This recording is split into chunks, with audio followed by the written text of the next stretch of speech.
Rich, this time last week, I played like 3 hours, maybe a little bit more, of Lords of the Fallen, which is Lords of the Fallen 2. Yeah. Not to complicate anything in terms of names.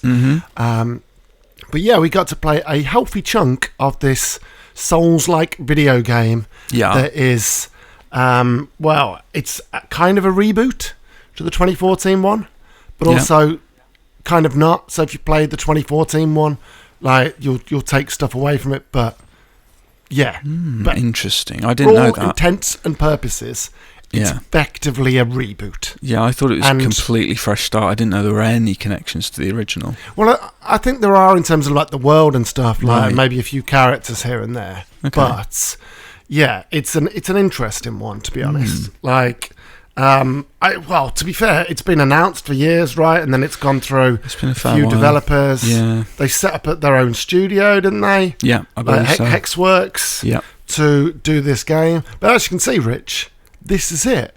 And this is like an Unreal Engine 5 game as well. Oh, okay. Yeah, it does look nice. Yeah, and so we played it on PC. We played it, I think it was like 4K 60. The odd frame rate issue, but to be fair, the code's like super old, and the game's not out till October the 13th, is it? Yeah, this that's year? right, yeah. But yeah, there's a lot of things that they're working on to make it, to bring it forward into the 21st century, I guess you want to say, right? Okay. Instead of it being like a high fantasy, like a medieval kind of game, this is now like a dark fantasy, like it's meant to be like this immersive epic journey, as they called it. But I suppose the original was dark fantasy as well, though, right? I suppose it's just this is just a different take. Like in the presentation that they did, this is basically what they called it. They called it high fantasy and I quote, loosely medieval power fantasy. Right, okay. Interesting. So yeah, and as you can see, this is the assassin build. So super agile, which is I think one of the things that they were going for, like faster combat. Because the last one, did you play the last one? I played it a little bit and then I just I gave up. It's super slow. Right. Like, for me, right, I love a Souls game. Like, whether it's Dark Souls, Bloodborne, Elden Ring, obviously those are the Froms, but even like the Surge, like the Remnant.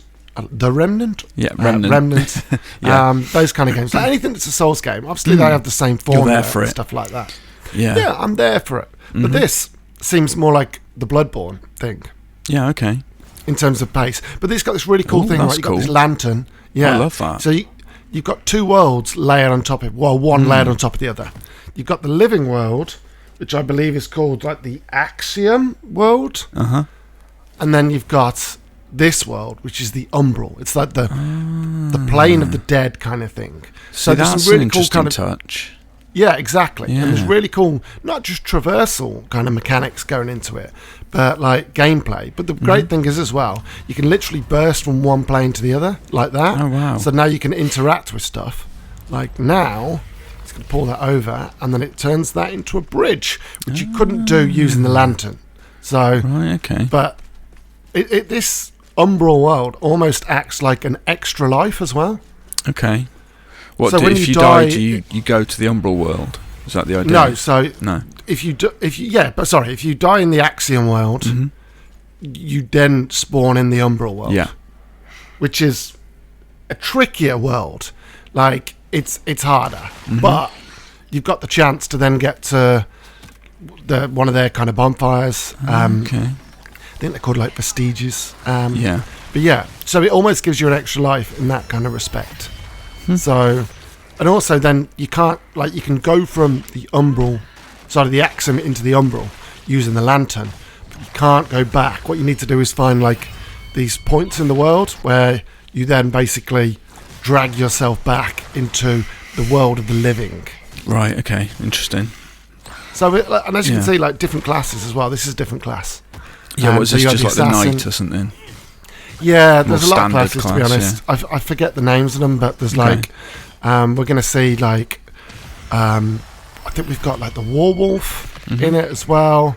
We've got like a mage kind of class as well, because there's magic in this and everything. It's like faster combat. They call it integrated melee and spells. Okay. So you've got more options. So if you're after something a little bit more fast-paced, then this is right up your alley, Rich. Well, I hope it will be, right? So this is the Hammer Time guy. It's not officially called the Hammer Time guy. Yeah, but like it should be. I mean, that's maybe they'll change it between now and launch. Yeah. But this build's more to do with like spells, almost like you kind of buffing yourself. This sounds like it's more up your street. I actually quite liked. So I played with a class. Can't think of the name. It's like an infantry class. Okay. It was a dex class, and he started with a spear. So you've got a bit of reach. Yeah, I mean, it's more about the pace than anything to me. Okay. Like reach is great. Don't get me wrong. Yeah. But like compared to the preacher class, which is what this is, like. It's a dex build, whereas this is a bit of both. Your speed over power, though, generally, would you say? Yeah, although because like dexes, you level up your dex, and you still can be just as powerful, but with a different range of weapons. Yeah, I've noticed they like to deploy the enemy hiding behind a corner trick quite a lot as well. Oh God, I had one that jumped out and actually knocked me off the edge. Oh man! So this isn't actually isn't one of the main paths. This is all B-roll, so they didn't let us capture. Okay. Unfortunately, but they provided us with a crap load of B-roll. So that's the thing with the Umbral. The Umbral's got loads of things, and to be honest, like it's a little bit complicated to start with. So you can do this thing called Soulslike, where you pull their spirit from out of them, and then you attack the spirit and give it withered damage, and then when the spirit goes back in, and they take that withered damage, which is almost like, like you get grey damage and white damage in any other game. It's pretty much like that. Okay. Wow. So, but then there's things like some of that character was buffed. Yeah. So you're basically going into the Umbral, not into the Umbral, but using the lantern to access the Umbral to remove his buff. So there's a lot going on, and there's a lot of like combination button presses on a controller. Well, I've got to say, this looks infinitely more From Software-ish than the last one. Yeah, it really does. Yeah. And to be honest, like it feels that way as well. Like, and they've got this really cool thing that's water there now. Yeah. But so you can't jump in the water. But if you go into the Umbral world, then you open up a secret path. See, that's the secret source, isn't it? That sort of separates this from other Souls-likes. That Umbral world thing. I think that's a really cool idea. Yeah, and they're layered really on top of each other. I've noticed. Which is really, we got cool. an interview. We got an interview going out on the channel, and we spoke to like the CEO of the studio, who was talking about how it started. It's just like a small thing, and eventually it just became like two worlds layered on the top. So whenever you bust out the lantern, you can see the other world, like wherever you are, and that changes like the skylines and stuff like that, and the landscapes. Obviously, these like zombie-like creatures are like exclusively like Umbral creatures. Their freaky heads hollowed out. Ugh. Yeah. Creepy. But if you came here in the Axiom world, they wouldn't exist. Okay. So while the Umbral world is an extra life, it's also tougher. So you're not going to have it as easy. But there's combos and stuff like that as well, which is pretty cool. Loads of spells. Like, I thoroughly enjoyed it, to be honest. Yeah, it looks enjoyable. This is one of the I'll mini probably suck at it, to be honest. Yeah, it's still a Souls game. It really is. So we got another video on the channel, which will probably be up at the same time as this, which is just purely boss fights. Yeah. Which is great. It's like 7 minutes of just Lord of the Fallen boss fights. Nice. So yeah, this is the Hellmaster. So the boss himself isn't too tricky. He's got telegraphed moves. That poor dog. But like he's obviously summoning hounds as well to assist.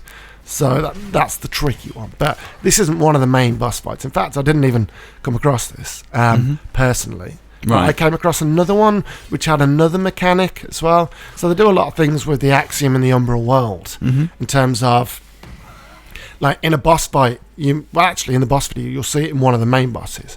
But in one of the sub-bosses, like I couldn't attack the boss when it was on a certain plane because it was protected. What you have to do is you have to find the Umbral source and basically destroy that, and then that destroys its shield, But yeah, just some really interesting takes and stuff like that. It's got like a parry system, like the combat. It's got the lock on. It's got everything you'd expect from a Souls-like. One thing I haven't noticed that's a Souls-likey thing. No backstabbing. I haven't seen. There is, right, but I cut that out because it wasn't very interesting. Okay, fair enough. Backstabbing just staggers them for a parry. Oh, right. But like the shortcuts and stuff here. Right. Oh, that's cool. But yeah, so to be fair, the backstab system could be better. That's the soul flay. So I'm attacking that, and then when it goes back into the body, then that'll do the withered damage on that. Oh, nice. Okay. And also you've got withered damage on this, so you can get hit and you can take grey damage, but if you don't get hit again and you do damage to an enemy, that'll then cancel that out. So like to be fair, there's a lot going on. Like there's always enemies just dashing out of bits of scenery, as you'd expect. Classic. I did enjoy it. Like, it's a lot more responsive than the first game, which is, I guess, 2014, so you'd expect so. It doesn't feel as, like, fluid and as crisp as, say, Elden Ring or, like, Dark Souls 3 or, like, a Bloodborne. But it's not far off. And there's a lot of, like, to be fair, it's chaos at times. Like, just everything coming from all angles, like, loads of, like, projectiles being thrown. Yeah, sometimes the camera can go a little bit wonky when you're locked on a character and you dive into it, which is like a big Dark Souls thing, right? You always dive into an enemy. Like, diving away is easy and to the side, but if you dive through it, then the camera can be a little bit wonky. But to be fair, like, those are my only two real complaints, and they're very minor. Yeah, and also, as you already said, you know, old build, it's not out till October, who knows? Could all change, right? Yeah, this guy looks like a knobhead. Exactly, because like, it wouldn't be the August build that we played. Yeah. What usually happens if you play like a build at E3, that build has been worked on since like April. Yeah, they're working on the main build, like in the main pipeline. So I imagine this is probably a few months old in terms of the build, and then I've got a few months to go, but it'd be interesting to see how it works on consoles. Yeah, that's like true. I said, it was all on PC. Pretty fluid, running at 4K 60 on PC.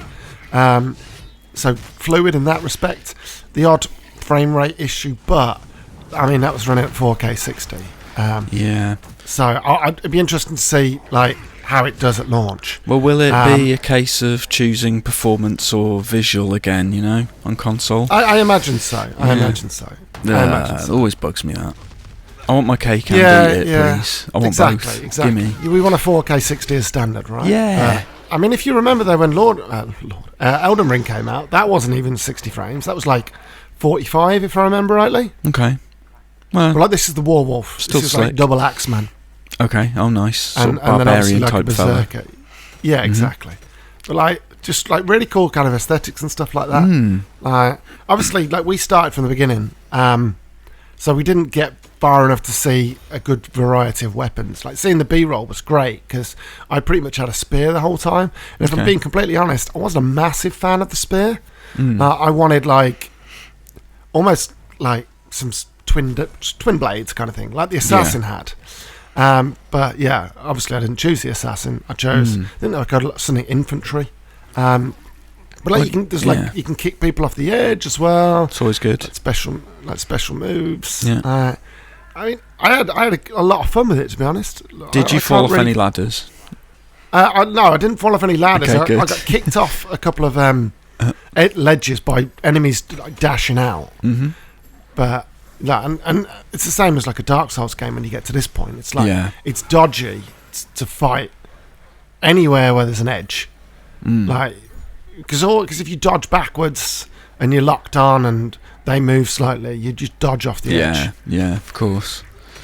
But yeah, the Warwolf looks like really cool. So I don't know what I'm going to go for when the game comes out. But yeah, like, I wasn't too bothered about Lords of the Fallen, and now I've played it, I'm like, actually, like, this could be good.